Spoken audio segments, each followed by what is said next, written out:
ప్రతి సంవత్సరం పుష్యమాసంలో వచ్చే శుక్లపక్ష ఏకాదశిని వైకుంఠ ఏకాదశి లేదా ముక్కోటి ఏకాదశి అని పిలుస్తారు.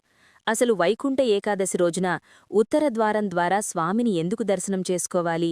ఈ ఏకాదశిని ముక్కోటి ఏకాదశి లేదా వర్గద్వార ఏకాదశి అని ఎందుకంటారు? ఈ పవిత్ర దినమున ఎలాంటి నియమాలు పాటించాలి? శ్రీలక్ష్మీనారాయణులను ఎలా పూజించాలి? ఏ మంత్రాలతో స్తుతించాలి? ఈ పుణ్యదినం వెనుక ఉన్న అసలు ఇతిహాసం ఏమిటి? ఏకాదశికి ఇంతటి మహత్తు ఎందుకు వచ్చింది? అనే అన్ని విషయాలను ఇప్పుడు శాస్త్రపరంగా తెలుసుకుందాం. సంవత్సరానికి మొత్తం 24 ఏకాదశులొస్తాయి.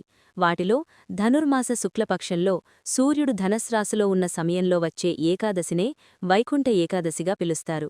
ధనుర్మాసమనేది సూర్యుడు ధనస్సులో ప్రవేశించిన తర్వాత మకర సంక్రాంతి వరకు ఉండే అత్యంత పవిత్ర కాలం.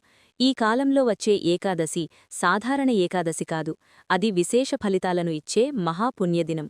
ఈ రోజున వైకుంఠంలోని ద్వారాలు భూలోకానికి తెరుచుకుంటాయని, ముఖ్యంగా వైకుంఠానికి దారి చూపించే ఉత్తర ద్వారం ఈ రోజున తెరచి ఉంటుందని వైష్ణవ సాంప్రదాయం చెబుతోంది. అందుకే ఈ రోజున వైష్ణవ ఆలయాలలో ఉత్తర ద్వారం ద్వారా స్వామిని దర్శించుకోవడం అత్యంత పుణ్య ఫలితాన్ని ఇస్తుంది అని నమ్మకం. ఈ రోజున శ్రీమహావిష్ణువు గరుడ వాహనంపై అధిరోహించి 33 కోట్ల దేవతలతో కలిసి భూలోకానికి వచ్చి భక్తులకు దర్శనమిస్తాడని పురాణాలు చెబుతున్నాయి. అందుకే ఈ ఏకాదశిని ముక్కోటి ఏకాదశి అని పిలుస్తారు. అంతేకాదు, ఒక్క ఈ ఏకాదశి వ్రతఫలం 3 కోట్ల ఏకాదశుల ఫలంతో సమానమని కూడా శాస్త్రాలు చెబుతున్నాయి. దక్షిణాయనంలో వరణించిన పుణ్యాత్ములకు ఈ రోజునే వైకుంఠలో ప్రవేశించే అవకాశం లభిస్తుందని విశ్వాసముంది. ఏకాదశి వ్రతమనేది మేరు పర్వతమంతటి పాపాలను కూడా క్షణాల్లో ప్రక్షాళన చేసే శక్తి కలిగినదిగా చెప్పబడింది. ఈ రోజున చేసే స్నానం, ఉపవాసం, జాగరణ, దానం, జపం వంటి ఏ ఒక్క పుణ్యకార్యమైనా అఖండ పుణ్యఫలాన్ని ఇస్తుంది. శ్రీమహావిష్ణువుకు అత్యంత ప్రీతికరమైన వ్రతం కావడం వల్ల ఏకాదశిని హరివాసరం అని కూడా అంటారు. ఇక ఈ ఏకాదశి వెనుక ఉన్న పురాణ కథను చూస్తే, కృతయుగంలో చంద్రావతీ నగరాన్ని రాజధానిగా చేసుకుని మురాసురుడు అనే బ్రహ్మరాక్షసుడు భయంకరమైన రాజ్యపాలన చేస్తూ ప్రజలను హింసించేవాడు. దేవతలను సైతం ఓడించి త్రిమూర్తుల పట్ల కూడా అవమానకరంగా ప్రవర్తించటం మొదలుపెట్టాడు. అతని అఘాయిత్యాలను భరించలేని దేవతలు వైకుంఠానికి వెళ్లి శ్రీమహావిష్ణువుని శరణు వేడుకున్నారు. అప్పుడు శ్రీహరి మురాసురునితో భీకరమైన యుద్ధం చేశాడు. అనేక సంవత్సరాల పాటు యుద్ధం జరిగినా స్పష్టమైన ఫలితం రాలేదు. చివరకు మురాసురుడు భయపడి సాగర గర్భంలో దాక్కున్నాడు. అతడిని సంహరించేందుకు ఉపాయం ఆలోచించిన శ్రీమహావిష్ణువు ఒక గుహలో యోగనిద్రలో ఉన్నట్లుగా నటించాడు. ఆ సమయంలో చెడు సంకల్పంతో మురాసురుడు విష్ణుమూర్తిని సంహరించేందుకు దగ్గరకు రాగానే శ్రీహరి దేహం నుంచి ఒక మహాశక్తి వెలువడి ఒక దివ్యకన్యగా అవతరించింది. ఆ కన్య తన కటాక్షమాత్రంతోనే మురాసురుణ్ణి భస్మం చేసింది. ఆ కన్యకు ప్రసన్నుడైన శ్రీమహావిష్ణువు ఆమెకు వరం కోరుకోమన్నాడు. అప్పుడా కన్య, ప్రభూ, నేను మీ దేహం నుంచి అవతరించాను. నాకు ఏకాదశి అనే పేరు పెట్టి నేను జన్మించిన ఈ రోజున నా నామంతో వ్రతం చేసి ఉపవాసం, జాగరణ చేసిన భక్తులకు సకల పాపాలు నశించి వైకుంఠప్రాప్తి కలగాలని వరమివ్వండి అని కోరింది. ఆమె కోరికను మన్నించిన శ్రీహరి ఆ వరాన్ని ప్రసాదించడంతో ఏకాదశి వ్రతానికి అపారమైన మహత్తు ఏర్పడింది. ఈ రోజున మురాసురుడు అన్నరూపంలో దాగి ఉంటాడని నమ్మకం ఉండటంతో ఏకాదశి రోజున బియ్యం మరియు బియ్యంతో చేసిన పదార్థాలను పూర్తిగా వర్జించాలని విష్ణుపురాణం చెబుతోంది. ముఖ్యంగా వైకుంఠ ఏకాదశి రోజు ఉపవాసం చేసి జాగరణ పాటిస్తే మిగిలిన 23 ఏకాదశులు చేసిన ఫలితం సమకూరుతుందని శాస్త్రోక్తంగా చెప్పబడింది. అందుకే వైకుంఠ ఏకాదశి అనేది సాధారణ పండుగ కాదు, భక్తుని జీవితాన్ని మార్గనిర్దేశం చేసే మహాపుణ్యదినం. మురా అనే పదం తామసిక మరియు రాజస గుణాలకు ప్రతీకగా శాస్త్రాలలో చెప్పబడింది. ఒకసారి శ్రీమహావిష్ణువు క్షీరసాగరంలో ఆదిశేషుని మీద యోగనిద్రలో ఉన్న సమయంలో ఆయన చెవిలోని మలినాల నుండి 2 మహాబలశాలులైన రాక్షసులు ఆవిర్భవించారు. వారిలో ఒకరి పేరు మధుడు, రెండవవాని పేరు కైటభుడు. వీరిద్దరూ మహాకాయులు, అపారశక్తి కలిగినవారు. పుట్టిన వెంటనే వారు క్షీరసాగరమంతా తిరుగుతూ ఈ సముద్రానికి ఆధారం ఏమిటి, ఈ నీరు ఎక్కడినుంచి వచ్చింది, మనం ఎలా పుట్టాము, మనకు మూలం ఏది అనే తాత్విక సందేహాలలో పడిపోయారు. అలా సంచరిస్తూ ఉండగా 4 ముఖములతో కమలాసనంపై కూర్చుని సృష్టికార్యం నిర్వహిస్తున్న బ్రహ్మదేవుడు వారికి కనిపించాడు. అప్పుడే వారి మనస్సులో అహంకారంతో కూడిన ఆలోచన జన్మించింది. ఈ బ్రహ్మ మనకంటే గొప్పవాడా అని భావించి బ్రహ్మదేవుణ్ణి యుద్ధానికి ఆహ్వానించారు. యుద్ధం చేసి నీ శక్తిని నిరూపించు, లేదంటే ఈ పవిత్రమైన కమలాసనాన్ని వదిలి వెళ్ళిపో, బలహీనులకు ఇక్కడ స్థానం లేదు అని హేళన చేశారు. ఈ పరిస్థితిలో ఏమి చెయ్యాలో తెలియక బ్రహ్మదేవుడు శ్రీమహావిష్ణువును శరణువేడాడు. వెంటనే శ్రీహరి ప్రత్యక్షమై మధుకైటభులతో, మీరు నానుంచే ఆవిర్భవించారు కాబట్టి ఈ రాక్షసత్వాన్ని విడిచిపెట్టి ఏం వరం కావాలో కోరుకోండి అని అనుగ్రహించాడు.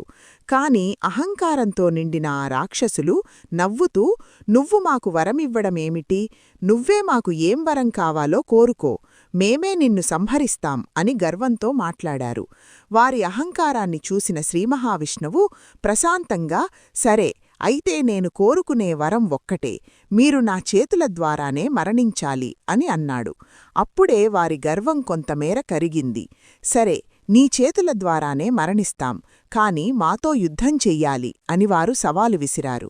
దాంతో ఆయుధాలు లేకుండా కేవలం చేతులతో, పిడిగుద్దులతో అనేక సంవత్సరాలు భీకరమైన యుద్ధం జరిగింది. ఆ యుద్ధంలో మధుకైటభులు శ్రీమహావిష్ణువు శరీరాన్ని తాకే అవకాశం పొందారు. విష్ణుమూర్తి పాదపద్మాల దర్శనమే యక్షులు, దేవతలను కూడా తరింపచేస్తుంది. అలాంటిది ఆయన శరీరాన్ని తాకగానే ఆ రాక్షసులు అపూర్వమైన ఆనందాన్ని అనుభవించారు. ఆ అనుభూతితో వారి మనస్సులో మరో ఆలోచన వచ్చింది. శరీరాన్ని తాకితేనే ఇంత ఆనందమైతే ఎల్లవేళలా వైకుంఠంలో ఉంటే ఇంకేమి కావాలి అని భావించి వారు శ్రీహరిని ప్రార్థిస్తూ, మాకొక్క వరం కావాలి, మమ్మల్ని వైకుంఠలోకానికి తీసుకెళ్లి ఎప్పుడూ మీతోనే ఉండేలా చెయ్యండి అని వేడుకున్నారు. వారి భక్తిభావాన్ని గమనించిన శ్రీహరి అందరూ ప్రవేశించే సాధారణ ద్వారం కాకుండా ప్రత్యేకమైన ఉత్తరద్వారం ద్వారా వారిని వైకుంఠంలోకి తీసుకెళ్లాలని నిర్ణయించాడు. వెంటనే వైకుంఠంలోని ఉత్తరద్వారాలు తెరిపించాడు. ద్వారపాలకులకు ఆజ్ఞాపించి ఆ ద్వారం ద్వారా ప్రవేశించేవారిని లోనికి అనుమతించమన్నాడు. ఆ రోజు పవిత్రమైన ఏకాదశి పర్వదినం. ఉత్తరద్వారం తెరుచుకున్న క్షణమే మధుకైటభులు శ్రీమహావిష్ణువులో లీనమై మోక్షాన్ని పొందారు. ఈ విషయం తెలిసిన 33 కోట్ల దేవతలు కూడా ఉత్తరద్వారం ద్వారానే శ్రీహరిని దర్శించి ఆయన కరుణాకటాక్షాలను పొందారు. విష్ణుమూర్తిలో లీనమయ్యే ముందు మధుకైటభులు మరో వరం కోరారు. ఏ భక్తులైతే మమ్మల్ని స్మరిస్తూ ఈ ఏకాదశి రోజున ఉత్తరద్వారం గుండా నిన్ను దర్శించి ఏకాదశి వ్రతాన్ని భక్తితో ఆచరిస్తారో వారికి వైకుంఠప్రాప్తి కలిగేలా అనుగ్రహించండి అని వేడుకున్నారు. శ్రీహరి ఆ వరాన్ని ప్రసాదించాడు. అందుకే ఈరోజు వైకుంఠ ఏకాదశిగా ప్రసిద్ధి చెందింది. అందుచేతనే ఈ పర్వదినం నాడు వైష్ణవాలయాలలో వైకుంఠద్వారాలను ప్రత్యేకంగా ఏర్పాటు చేస్తారు. సాధారణ రోజులలో దేవాలయాల ఉత్తరద్వారాలు మూసి ఉంచుతారు. కాని వైకుంఠ ఏకాదశి రోజున మాత్రమే అవి భక్తుల కోసం తెరుచుకుంటాయి. మురా అనే పదం తామసిక మరియు రాజసగుణాలకు ప్రతీకగా శాస్త్రాలలో చెప్పబడింది. ఒకసారి శ్రీమహావిష్ణువు క్షీరసాగరంలో ఆదిశేషునిమీద యోగనిద్రలో ఉన్న సమయంలో ఆయన చెవిలోని మలినాల నుండి 2 మహాబలశాలులైన రాక్షసులు ఆవిర్భవించారు. వారిలో ఒకరి పేరు మధుడు, రెండవవాని పేరు కైటభుడు. వీరిద్దరూ మహాకాయులు, అపార శక్తి కలిగినవారు.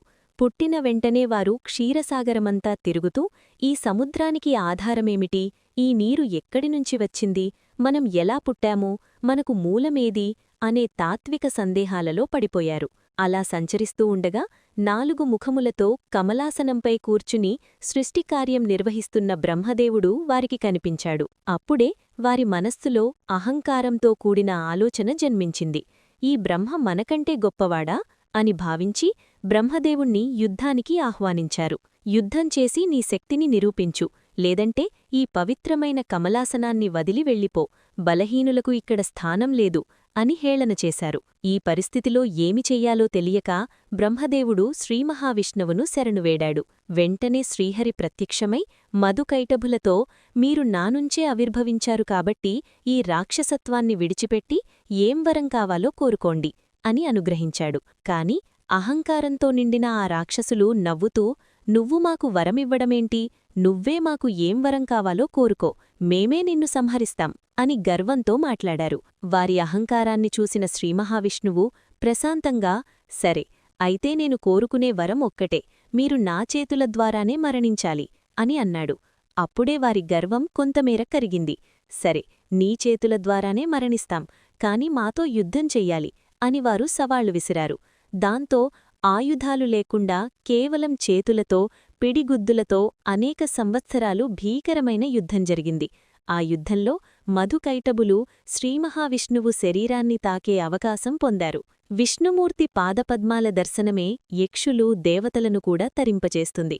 అలాంటిది ఆయన శరీరాన్ని తాకగానే ఆ రాక్షసులు అపూర్వమైన ఆనందాన్ని అనుభవించారు. ఆ అనుభూతితో వారి మనస్సులో మరో ఆలోచన వచ్చింది.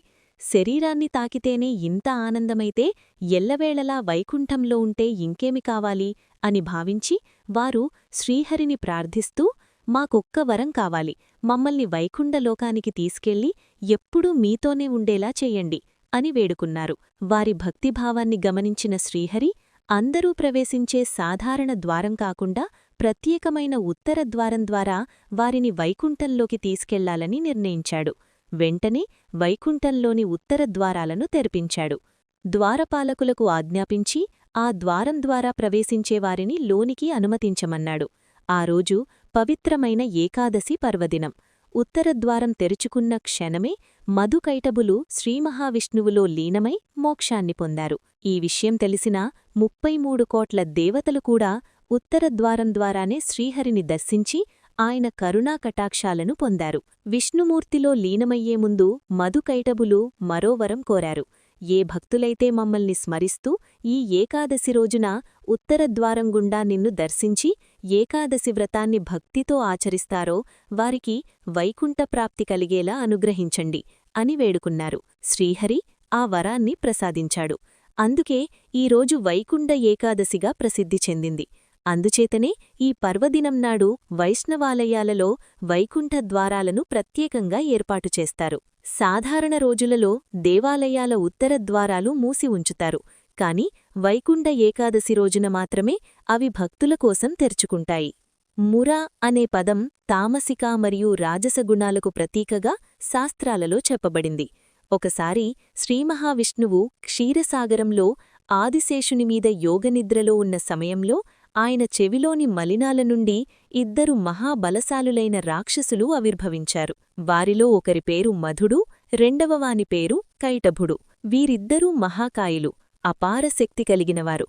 పుట్టిన వెంటనే వారు క్షీరసాగరమంతా తిరుగుతూ ఈ సముద్రానికి ఆధారమేమిటి, ఈ నీరు ఎక్కడినుంచి వచ్చింది, మనం ఎలా పుట్టాము, మనకు మూలమేది అనే తాత్విక సందేహాలలో పడిపోయారు. అలా సంచరిస్తూ ఉండగా 4 ముఖములతో కమలాసనంపై కూర్చుని సృష్టికార్యం నిర్వహిస్తున్న బ్రహ్మదేవుడు వారికి కనిపించాడు. అప్పుడే వారి మనస్సులో అహంకారంతో కూడిన ఆలోచన జన్మించింది. ఈ బ్రహ్మ మనకంటే గొప్పవాడా అని భావించి బ్రహ్మదేవుణ్ణి యుద్ధానికి ఆహ్వానించారు. యుద్ధం చేసి నీ శక్తిని నిరూపించు, లేదంటే ఈ పవిత్రమైన కమలాసనాన్ని వదిలి వెళ్ళిపో, బలహీనులకు ఇక్కడ స్థానం లేదు అని హేళన చేశారు. ఈ పరిస్థితిలో ఏమి చెయ్యాలో తెలియక బ్రహ్మదేవుడు శ్రీమహావిష్ణువును శరణువేడాడు.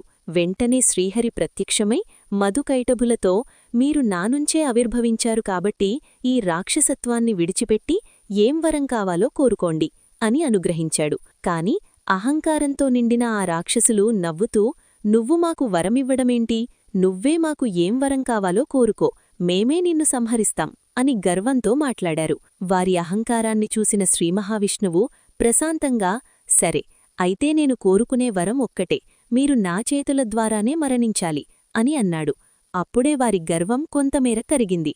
సరే నీ చేతుల ద్వారానే మరణిస్తాం, కాని మాతో యుద్ధం చెయ్యాలి అని వారు సవాళ్లు విసిరారు.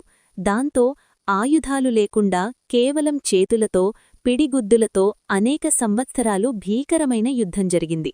ఆ యుద్ధంలో మధుకైటబులు శ్రీమహావిష్ణువు శరీరాన్ని తాకే అవకాశం పొందారు. విష్ణుమూర్తి పాదపద్మాల దర్శనమే యక్షులు దేవతలను కూడా తరింపజేస్తుంది. అలాంటిది ఆయన శరీరాన్ని తాకగానే ఆ రాక్షసులు అపూర్వమైన ఆనందాన్ని అనుభవించారు. ఆ అనుభూతితో వారి మనస్సులో మరో ఆలోచన వచ్చింది. శరీరాన్ని తాకితేనే ఇంత ఆనందమైతే ఎల్లవేళలా వైకుంఠంలో ఉంటే ఇంకేమి కావాలి అని భావించి వారు శ్రీహరిని ప్రార్థిస్తూ, మాకొక్క వరం కావాలి, మమ్మల్ని వైకుంఠలోకానికి తీసుకెళ్లి ఎప్పుడూ మీతోనే ఉండేలా చెయ్యండి అని వేడుకున్నారు. వారి భక్తిభావాన్ని గమనించిన శ్రీహరి అందరూ ప్రవేశించే సాధారణ ద్వారం కాకుండా ప్రత్యేకమైన ఉత్తర ద్వారం ద్వారా వారిని వైకుంఠంలోకి తీసుకెళ్లాలని నిర్ణయించాడు. వెంటనే వైకుంఠంలోని ఉత్తర ద్వారాలను తెరిపించాడు. ద్వారపాలకులకు ఆజ్ఞాపించి ఆ ద్వారం ద్వారా ప్రవేశించేవారిని లోనికి అనుమతించమన్నాడు. ఆ రోజు పవిత్రమైన ఏకాదశి పర్వదినం.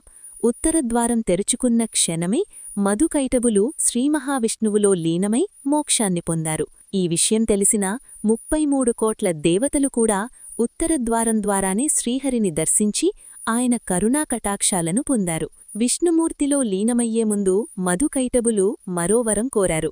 ఏ భక్తులైతే మమ్మల్ని స్మరిస్తూ ఈ ఏకాదశి రోజున ఉత్తరద్వారం గుండా నిన్ను దర్శించి ఏకాదశి వ్రతాన్ని భక్తితో ఆచరిస్తారో వారికి వైకుంఠప్రాప్తి కలిగేలా అనుగ్రహించండి అని వేడుకున్నారు. శ్రీహరి ఆ వరాన్ని ప్రసాదించాడు.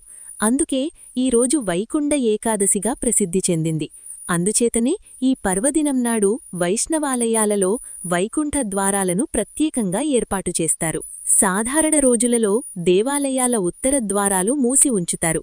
కాని వైకుంఠ ఏకాదశి రోజున మాత్రమే అవి భక్తుల కోసం తెరుచుకుంటాయి. మురా అనే పదం తామసిక మరియు రాజసగుణాలకు ప్రతీకగా శాస్త్రాలలో చెప్పబడింది. ఒకసారి శ్రీమహావిష్ణువు క్షీరసాగరంలో ఆదిశేషునిమీద యోగనిద్రలో ఉన్న సమయంలో ఆయన చెవిలోని మలినాల నుండి 2 మహాబలశాలులైన రాక్షసులు ఆవిర్భవించారు. వారిలో ఒకరి పేరు మధుడు, రెండవవాని పేరు కైటభుడు. వీరిద్దరూ మహాకాయులు, అపార శక్తి కలిగినవారు. పుట్టిన వెంటనే వారు క్షీరసాగరమంతా తిరుగుతూ ఈ సముద్రానికి ఆధారమేమిటి, ఈ నీరు ఎక్కడినుంచి వచ్చింది, మనం ఎలా పుట్టాము, మనకు మూలమేది అనే తాత్విక సందేహాలలో పడిపోయారు. అలా సంచరిస్తూ ఉండగా 4 ముఖములతో కమలాసనంపై కూర్చుని సృష్టికార్యం నిర్వహిస్తున్న బ్రహ్మదేవుడు వారికి కనిపించాడు. అప్పుడే వారి మనస్సులో అహంకారంతో కూడిన ఆలోచన జన్మించింది. ఈ బ్రహ్మ మనకంటే గొప్పవాడా అని భావించి బ్రహ్మదేవుణ్ణి యుద్ధానికి ఆహ్వానించారు. యుద్ధం చేసి నీ శక్తిని నిరూపించు, లేదంటే ఈ పవిత్రమైన కమలాసనాన్ని వదిలి వెళ్ళిపో, బలహీనులకు ఇక్కడ స్థానం లేదు అని హేళన చేశారు. ఈ పరిస్థితిలో ఏమి చెయ్యాలో తెలియక బ్రహ్మదేవుడు శ్రీమహావిష్ణువును శరణువేడాడు. వెంటనే శ్రీహరి ప్రత్యక్షమై మధుకైటభులతో, మీరు నానుంచే ఆవిర్భవించారు కాబట్టి ఈ రాక్షసత్వాన్ని విడిచిపెట్టి ఏం వరం కావాలో కోరుకోండి అని అనుగ్రహించాడు. కాని అహంకారంతో నిండిన ఆ రాక్షసులు నవ్వుతూ, నువ్వు మాకు వరమివ్వడమేంటి, నువ్వే మాకు ఏం వరం కావాలో కోరుకో, మేమే నిన్ను సంహరిస్తాం అని గర్వంతో మాట్లాడారు. వారి అహంకారాన్ని చూసిన శ్రీమహావిష్ణువు ప్రశాంతంగా, సరే అయితే నేను కోరుకునే వరం ఒక్కటే, మీరు నా చేతుల ద్వారానే మరణించాలి అని అన్నాడు. అప్పుడే వారి గర్వం కొంతమేర కరిగింది. సరే, నీ చేతుల ద్వారానే మరణిస్తాం కాని మాతో యుద్ధం చెయ్యాలి అని వారు సవాలు విసిరారు. దాంతో ఆయుధాలు లేకుండా కేవలం చేతులతో, పిడిగుద్దులతో అనేక సంవత్సరాలు భీకరమైన యుద్ధం జరిగింది. ఆ యుద్ధంలో మధుకైటభులు శ్రీమహావిష్ణువు శరీరాన్ని తాకే అవకాశం పొందారు. విష్ణుమూర్తి పాదపద్మాల దర్శనమే యక్షులు దేవతలను కూడా తరింపచేస్తుంది. అలాంటిది ఆయన శరీరాన్ని తాకగానే ఆ రాక్షసులు అపూర్వమైన ఆనందాన్ని అనుభవించారు. ఆ అనుభూతితో వారి మనస్సులో మరో ఆలోచన వచ్చింది. శరీరాన్ని తాకితేనే ఇంత ఆనందమైతే ఎల్లవేళలా వైకుంఠంలో ఉంటే ఇంకేమి కావాలి అని భావించి వారు శ్రీహరిని ప్రార్థిస్తూ, మాకొక్క వరం కావాలి, మమ్మల్ని వైకుంఠలోకానికి తీసుకెళ్లి ఎప్పుడూ మీతోనే ఉండేలా చెయ్యండి అని వేడుకున్నారు. వారి భక్తిభావాన్ని గమనించిన శ్రీమహావిష్ణువు అందరూ ప్రవేశించే సాధారణ ద్వారం కాకుండా ప్రత్యేకమైన ఉత్తర ద్వారం ద్వారా వారిని వైకుంఠంలోకి తీసుకెళ్లాలని నిర్ణయించాడు. వెంటనే వైకుంఠంలోని ఉత్తర ద్వారాలను తెరిపించాడు. ద్వారపాలకులకు ఆజ్ఞాపించి ఆ ద్వారం ద్వారా ప్రవేశించేవారిని లోనికి అనుమతించమన్నాడు. ఆ రోజు పవిత్రమైన ఏకాదశి పర్వదినం. ఉత్తరద్వారం తెరుచుకున్న క్షణమే మధుకైటభులు శ్రీమహావిష్ణువులో లీనమై మోక్షాన్ని పొందారు. ఈ విషయం తెలిసిన 33 కోట్ల దేవతలు కూడా ఉత్తరద్వారం ద్వారానే శ్రీహరిని దర్శించి ఆయన కరుణాకటాక్షాలను పొందారు. విష్ణుమూర్తిలో లీనమయ్యే ముందు మధుకైటభులు మరో వరం కోరారు. ఏ భక్తులైతే మమ్మల్ని స్మరిస్తూ ఈ ఏకాదశి రోజున ఉత్తరద్వారం గుండా నిన్ను దర్శించి ఏకాదశి వ్రతాన్ని భక్తితో ఆచరిస్తారో వారికి వైకుంఠప్రాప్తి కలిగేలా అనుగ్రహించండి అని వేడుకున్నారు. శ్రీహరి ఆ వరాన్ని ప్రసాదించాడు. అందుకే ఈరోజు వైకుంఠ ఏకాదశిగా ప్రసిద్ధి చెందింది. అందుచేతనే ఈ పర్వదినన్నాడు వైష్ణవాలయాలలో వైకుంఠద్వారాలను ప్రత్యేకంగా ఏర్పాటు చేస్తారు. సాధారణ రోజులలో దేవాలయాల ఉత్తరద్వారాలు మూసి ఉంచుతారు. కాని వైకుంఠ ఏకాదశి రోజున మాత్రమే అవి భక్తుల కోసం తెరుచుకుంటాయి. ఎంత ప్రయత్నించినా విగ్రహాలను కదిలించలేక విఫలమయ్యారు. అవి భూమికి అతుక్కుపోయినట్లుగా స్థిరంగా నిలిచిపోయాయి. దాంతో విభీషణుడు అత్యంత దుఃఖంతో కన్నీళ్లు పెట్టుకున్నాడు. అప్పుడు ఆ రంగనాథస్వామి విభీషణునికి సాక్షాత్కారమిచ్చి, నీవు దుఃఖించవలసిన అవసరం లేదు, ఇది నా సంకల్పమే, ఈ ప్రదేశమే నా నివాసముగా ముందే నిర్ణయించబడింది, నేను ఇక్కడే కొలువై ఉంటాను, నీవు లంకకు వెళ్ళి నీ ధర్మాన్ని నిర్వర్తించు అని ఓదార్చాడు. అంతేకాక ప్రతి సంవత్సరం వైకుంఠ ఏకాదశి రోజున ఉత్తరద్వారం గుండా నన్ను దర్శించుకునేవారికి వైకుంఠప్రాప్తి కలుగుతుంది అని వరమిచ్చాడు. స్వామివారి ఆజ్ఞను శిరసావహించిన విభీషణుడు స్వామివారికి ప్రణమిల్లి లంకానగరానికి వెళ్ళిపోయాడు. విగ్రహాలను భూమిపై ఉంచిన ఆ పవిత్ర ప్రదేశమే తరువాత శ్రీరంగం అనే నామంతో ప్రసిద్ధి చెందింది. బాలబ్రహ్మచారి దాక్కున్న వినాయకుని ఆలయం ఈనాటికి ఉచ్చిపిళ్ళయార్ కోవిల్గా ప్రసిద్ధి చెందింది. ఇప్పటికీ ఆ వినాయక విగ్రహంపై ముట్టికాయ దెబ్బగుర్తు కనిపిస్తుందని భక్తుల విశ్వాసం. శ్రీరంగం ఆలయంలోని సప్తప్రాకారాలలో మొదటి ప్రాకారంలో విభీషణుడికి అంకితమైన ఆలయాన్ని కూడా చూడవచ్చు. అప్పటినుంచి శ్రీరంగం భూలోక వైకుంఠంగా ప్రసిద్ధి చెంది వైకుంఠలేకాదశి పండుగను అత్యంత వైభవంగా జరుపుకుంటున్నారు. ఆ రోజున శ్రీమహావిష్ణువు అవతారమైన రంగనాథస్వామిని వజ్రాభరణాలు, విలువైన వస్త్రాలతో అలంకరించి 1000 స్తంభాల మండపంలోని వైకుంఠద్వారం గుండా ఊరేగింపుగా తీసుకువచ్చి భక్తులకు దర్శనమిస్తారు. ఈ ఉత్తరద్వారం గుండా వెళ్లి దర్శనం చేసుకున్న భక్తులు వైకుంఠాన్ని చేరుకుంటారని అపారమైన విశ్వాసముంది. వైకుంఠ ఏకాదశి వెనుక మరో తాత్విక కథ కూడా ఉంది. పురాణాల ప్రకారం కార్యవైకుంఠము మరియు కరణవైకుంఠము అనే 2 స్థితులున్నాయి. దేవతలు, ఋషులు, భక్తులు కార్యవైకుంఠంలోకి మాత్రమే ప్రవేశించగలుగుతారు. అయితే కరణవైకుంఠము అనేది శ్రీమహావిష్ణువు యొక్క అంతరంగిక స్థితి. అక్కడికి భగవంతునిలో ఐక్యం పొందే అర్హత ఉన్నవారికే ప్రవేశం లభిస్తుంది. ఆళ్వారులలో శ్రేష్ఠుడైన నమ్మాళ్వార్ స్వామి పరమ భక్తితో శ్రీహరిని స్తుతించాడు. ఆయన భక్తికి మెచ్చిన స్వామి నమ్మాళ్వారుకు కరణవైకుంఠ ప్రాప్తిని అనుగ్రహించాడు. అందుకే శ్రీరంగం సహా అనేక వైష్ణవ క్షేత్రాలలో ఈ పండుగ సందర్భంగా పరమపదోత్సవంను ఘనంగా నిర్వహిస్తారు. ఈ రోజునే విష్ణులోక ప్రాప్తి కలుగుతుందన్న నమ్మకంతో వైష్ణవులు అత్యంత భక్తిశ్రద్ధలతో ఏకాదశి వ్రతాన్ని ఆచరిస్తారు. పురాణాల ప్రకారం వైకుంఠ ఏకాదశి రోజున నియమనిష్టలతో వ్రతం చేసిన వారికి పునర్జన్మ ఉండదని విశ్వాసం. ఈ పవిత్ర దినమున బ్రహ్మముహూర్తంలోనే నిద్రలేచి స్నానమాచరించి ఇంటి పూజామందిరాన్ని శుభ్రపరచి గడపకు పసుపు కుంకుమలతో అలంకరించి తోరణాలు మరియు ముగ్గులతో అలంకరించుకోవాలి. తలస్నానం చేసి తెలుపురంగు వస్త్రాలు ధరించి లక్ష్మీదేవి సమేత శ్రీమహావిష్ణువు పటాన్ని లేదా విగ్రహాన్ని గంధం కుంకుమలతో అలంకరించాలి. పూజకు కలశాన్ని స్థాపించి అందులో నీరు, అక్షింతలు, పసుపు, కుంకుమ వేసి పైగా కొబ్బరికాయ ఉంచి తెలుపు వస్త్రంతో చుట్టి మామిడి తోరణాలతో అలంకరించాలి. ఈ రోజున తామర పువ్వులతో పూజ చెయ్యడం, తప్పనిసరిగా తులసీదళాలను శ్రీహరికి సమర్పించడం అత్యంత శుభప్రదం. జాజిపూలతో అల్లిన మాలను కృష్ణమూర్తికి సమర్పిస్తే సర్వపాపాలు నశిస్తాయని పురాణాలు చెబుతున్నాయి. పాలతో చేసిన పాయసం, తీపి పదార్థాలు, ఆకుపచ్చ పండ్లను నైవేద్యంగా సమర్పించి శ్రీహరిని స్తుతించాలి. దీపారాధనకు ఎర్రటి ప్రమిదలను ఉపయోగించి తామరవత్తులతో 5 దీపాలు వెలిగించాలి. కొబ్బరి నూనెతో చేసిన దీపారాధన కూడా శుభఫలితాలనిస్తుంది. ఓం నమో నారాయణాయ. ఈ ముక్కోటి ఏకాదశి నాడు భక్తులు ఆ ఉత్తరద్వారం గుండా వెళ్లి స్వామిని దర్శించుకుంటారు. తిరుమల తిరుపతిలో కూడా ఈ పవిత్ర దినాన వైకుంఠద్వారం పేరిట ఉన్న ప్రత్యేక ద్వారాలు తెల్లవారుజామనే తెరిచి భక్తులకు దర్శనభాగ్యం కల్పిస్తారు. వైకుంఠ ఏకాదశి యొక్క రహస్యాన్ని వివరిస్తూ పురాణాలలో చెప్పబడిన మరొక మహత్తరమైన కథ కూడా ఉంది. ఒకానొకప్పుడు మహాప్రళయం సంభవించింది. మహాప్రళయం అనంతరం సర్వజగత్తూ నీటిలో లీనమై ఉండగా శ్రీమహావిష్ణువు సృష్టి పునఃప్రారంభం గురించి ఆలోచిస్తూ ఆదిశేషునిపై యోగనిద్రలో లీనమై ఉన్నాడు.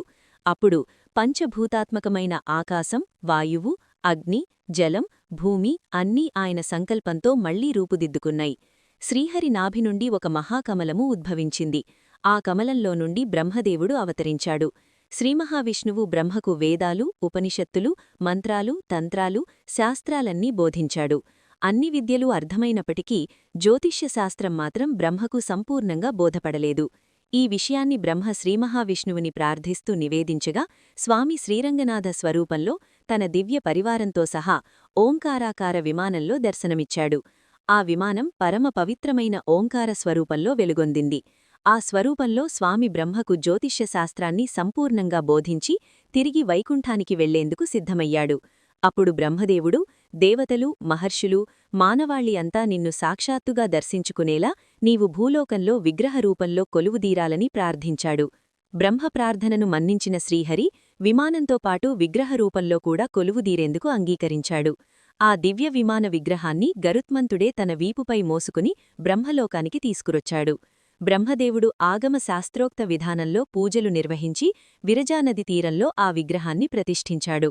కొంతకాలం తర్వాత నిత్యపూజల బాధ్యతను సూర్యభగవానునికి అప్పగించారు. అనంతరం సూర్యుడు తన కుమారుడైన ఇక్ష్వాకు మహారాజుకు ఆ విగ్రహాన్ని ప్రసాదించాడు. కాలక్రమేణా ఆ విగ్రహం శ్రీరామచంద్రుడి చేతికి చేరింది. రాముడు లంకను పుణ్యభూమిగా మార్చాలనే ఉద్దేశంతో ఆ విగ్రహాన్ని తన భక్తుడైన విభీషణునికి బహుమతిగా ఇచ్చాడు. అయితే ఒక నియమం విధించాడు: లంక చేరే వరకు ఆ విగ్రహాన్ని నేలపై ఉంచరాదు అని. ఆనందంతో విభీషణుడు లంకకు బయలుదేరి మార్గమధ్యంలో కావేరీ నడి తీరానికి చేరుకున్నాడు. సంధ్యావందనం చెయ్యాల్సిన వేళ కావడంతో విగ్రహాన్ని మోయడానికి ఒక బాలబ్రహ్మచారి సహాయం కోరాడు. ఆ బాలుడు కొన్ని క్షణాలి మాత్రమే మోయగలనని చెప్పి విభీషణుడు ఆలస్యం చేయడంతో విగ్రహాన్ని నేలపై ఉంచేశాడు. ఆ బాలబ్రహ్మచారి సాక్షాత్తు గణపతియేనని గ్రహించిన విభీషణుడు తీవ్రంగా విచారించాడు. ఎంత ప్రయత్నించినా విగ్రహం కదలలేదు. అప్పుడు శ్రీరంగనాథుడు ప్రత్యక్షమై, ఇదే నా నివాసం, ఇక్కడే నేను భూలోక వైకుంఠంగా కొలువుదీరుతాను అని వరమిచ్చాడు. అప్పటినుంచి శ్రీరంగం భూలోక వైకుంఠంగా ప్రసిద్ధి చెందింది. ఈ పవిత్ర దినాన శ్రీరంగంలో పరమపదోత్సవం అత్యంత వైభవంగా జరపబడుతుంది. ఈ ముక్కోటి ఏకాదశి నాడు చేసే విష్ణుపూజ, భగవద్గీత శ్రవణం, గోవిందనామస్మరణం, హరిభజన ఇవన్నీ మోక్షప్రాప్తికి మార్గాలుగా పురాణాలు చెబుతున్నాయి. ఇవన్నీ చెయ్యలేనివారు కనీసం ఓం నమో నారాయణాయ, ఓం నమో భగవతే వాసుదేవాయ అనే మంత్రాలను భక్తిశ్రద్ధలతో జపించిన, సంకల్పించిన కార్యాలు విజయవంతమవుతాయి. ఈ రోజున ఉపవాసం ఉండాలి, అసత్యం మాట్లాడకూడదు, చెడ్డ ఆలోచనలు దూరంగా ఉంచాలి, రాత్రి జాగరణ చెయ్యాలి, అన్నదానం చెయ్యాలి. ద్వాదశి రోజున హరివాసరం ముగిసిన తర్వాత మాత్రమే భోజనం చెయ్యాలి. ఈ విధంగా నియమనిష్ఠలతో ఏకాదశి వ్రతాన్ని ఆచరించి ఉత్తరద్వార దర్శనం చేసిన భక్తులు పరమాత్మలో ఐక్యమై వైకుంఠ ప్రాప్తిని పొందుతారని శాస్త్రాలు ఘనంగా ప్రకటిస్తున్నాయి. హరి ఓం.